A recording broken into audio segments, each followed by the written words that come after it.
តាភ្នំអើយអូដូចនឹងធំត្រនំត្បូងថ្ម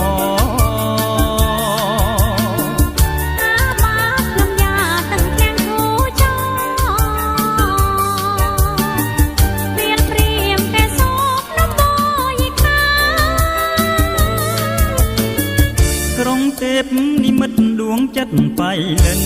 អើយវងពេជ្រឆ្អៅឆ្អិនក្រៅពេញពុទ្ធធីយ៉ាងរុនចោលស្រង់មកសងវាស្នាមានដាបៃតាលែងរំរាំងទាំងអើយបៃលិននិងហើយជាផ្នែកជីវិតសូមយើងសងចិត្តមកអូតប្រាំងមានយល់អងយាមត្រីយកមូលអា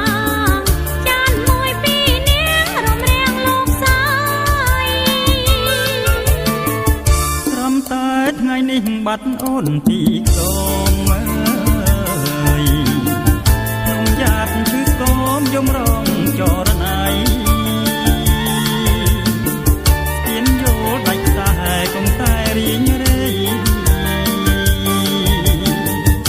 ប្រហែលចរណៃមានថ្មីទៀតហើយអើយ